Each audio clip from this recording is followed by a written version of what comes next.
Badan Eksekutif Mahasiswa BEM UI menantang para bakal calon presiden untuk berdebat di kampusnya. Mas Anies, ayo kapan? Unsur pun juga mengikutinya. Apakah Mas Anies, Mas Ganjar, Pak Prabowo akan lebih menarik berdiskusi di kampus, berdebat di kampus, atau karena kemarin ada sebuah putusan MK? Bagaimana menurut kalian? Menurut analisis saya,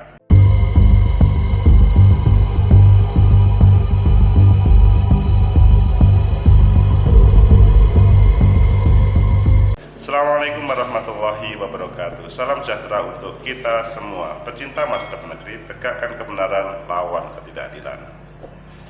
Berdebat di kampus itu hal yang tidak diperbolehkan pada undang-undang pemilu kemarin. Tetapi kemarin ada sebuah putusan Mahkamah Konstitusi, kalau tempat ibadah tidak boleh, tetapi kalau di kampus, selama kampus memperbolehkan, itu silahkan. Langsung BEM UI menantang, Unsud pun juga menantang. Tetapi perbedaannya kalau di UI berdebat dengan BEM, kalau di Unsud antar capres. Ayo kita baca di beberapa media, selanjutnya nanti kita kupas apakah ini merupakan solusi untuk negeri atau malah menambah permasalahan, dan apakah juga akan menambah pengaruh pada 2024. Kita baca di Detik. Susul BEM UI, BEM Unsud tantang Anies Ganjar Prabowo debat di kampus. Jadi memang awalnya dari BEM UI, ya masih seperti yang dahulu, maksudnya BEM UI masih menjadi semacam lokomotif. Kemudian di CNN Indonesia, BEM UI ajak Anies, Prabowo, dan Ganjar debat di kampus jika punya nyali. Ini sebuah tantangan.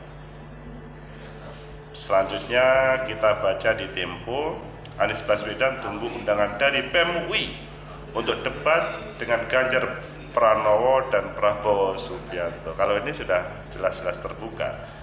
Apakah memang juga Mas Ganjar, Mas Prabowo juga ikut? Maksudnya juga siap?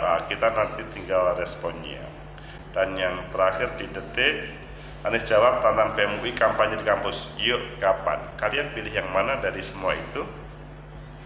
Kita pilih yang di CNN, tetapi nanti semuanya kita tampilkan. BEM UI ajak Anies, Prabowo, Ganjar debat di kampus jika punya nyali. Ini adalah sebuah tantangan. Sekali lagi, Jakarta, CNN Indonesia, Badan Eksekutif Mahasiswa Universitas Indonesia BEM UI mengundang bakal capres di Pilpres 2024, Mas Anies, Mas Ganjar, sama Pak Prabowo mendatangi kampus guna melakukan debat atau bertukar pendapat. Jika memang punya nyali, BEM UI mengundang semua calon presiden, bakal calon presiden untuk hadir ke UI, karena kami siap untuk menguliti semua isi pikiran kalian. Asik, ada kalimat siap menguliti.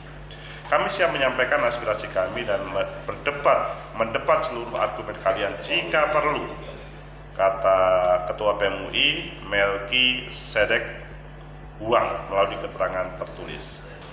Undangan bernada tantangan tersebut disampaikan Melki merespon putusan Mahkamah Konstitusi yang merevisi materi pasal 280 ayat 1 huruf H UU Pemilu.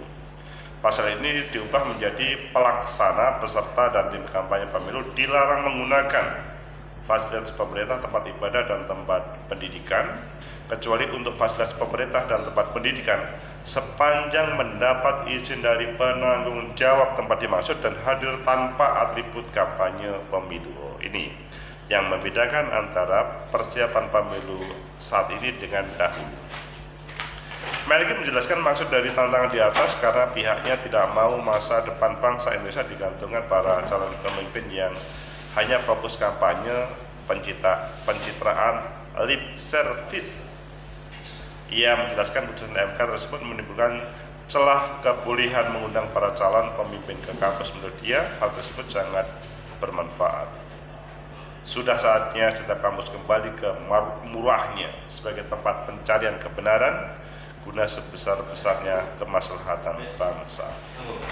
Ini yang ada di CNN Indonesia. Selanjutnya kita lihat juga tantangan itu sementara dijawab oleh Mas Anies. Yuk kapan? Sebagaimana yang ada di Detik. Yuk kapan? Kata Anies. Sementara juru bicara Anies Baswedan, Surya Chandra, mengaku akan menyambut baik undangan kampanye tersebut. Dan ini adalah sesuatu.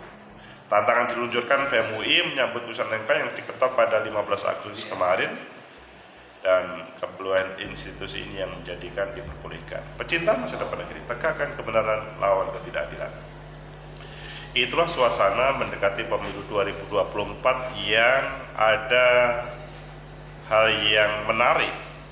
MK memperbolehkan kampus sebagai tempat untuk kampanye. Apakah hal ini 3 bakal capres akan datang betul dan akan berpengaruh pada pemilu 2024? Menurut analisis saya, pertama, bahwa peluang besar ketiga bakal calon presiden untuk hadir, kecuali mereka adalah diperintah oleh partai tidak boleh hadir. Jadi ada plus minusnya ya, hadir di dunia mahasiswa. Kalau dalam bahasa BEM UI itu kan mau dikuliti, itu ada plus minusnya. Plusnya adalah mereka seperti terbuka untuk semuanya, tapi minusnya kalau ada hal yang tidak boleh dibongkar, hal yang ditutup-tutupi, kemudian di situ akan menjadi malu. Disitulah ada plus minus kalau di kampus. Sehingga keberadaan putusan Mahkamah Konstitusi yang memberikan pintu bagi aktivis kampus, bakal calon presiden hadir, itu adalah sesuatu yang bisa mencairkan suasana yang selama ini aktivis kampus itu tidak mempunyai peduli atau tidak mempunyai tempat untuk menampilkan itu, karena dahulu dikatakan kampus kok diikut-ikutkan dengan proses kampanye, seakan-akan ini adalah wilayah politik praktis. Padahal sebetulnya adanya debat di kampus itu untuk hal yang positif, bagaimana mereka bisa merespon terkait dengan generasi muda. Ya, kalau menurut saya kemungkinan besar mereka hadir. Seandainya tidak hadir, pasti akan rugi. Kemudian yang kedua, apakah ini akan berpengaruh terhadap kemenangan dan kekalahan? Menurut saya iya. Bahwa dalam sejarah, mahasiswa itu merupakan agen of change. Hampir setiap 10 tahun itu hadir tokoh yang hebat dari dunia kampus atau pemuda ataupun mahasiswa. Di situ sebetulnya momentum yang dihadirkan itu adalah yang ditunggu oleh gerakan generasi muda itu. Pada kesempatan 2024 momentumnya kan tepat ya. Pak Jokowi sudah 2 periode. Pada saat ini adalah membutuhkan pemimpin baru.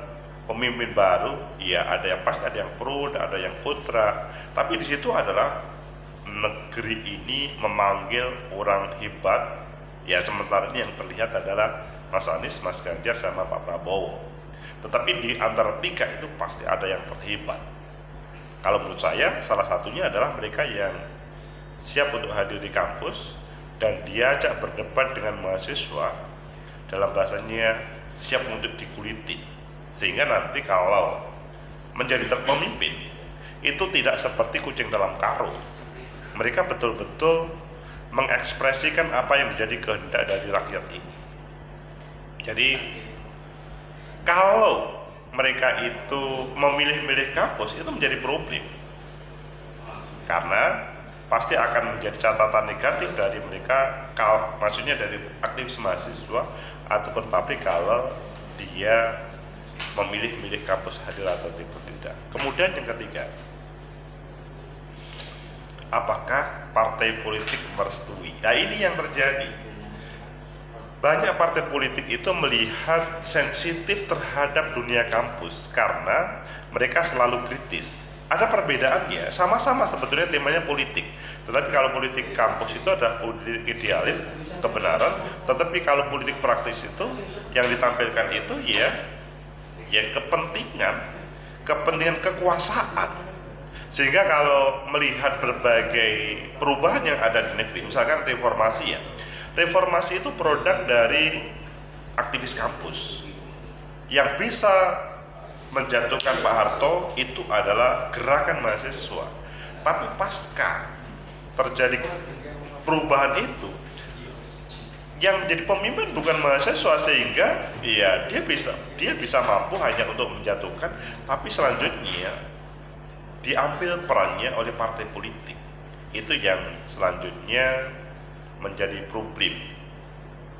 Begitu juga sebaliknya. Jadi kalau ngomong teman-teman partai politik, ya selama ini kepentingan itu adalah hal yang dominan.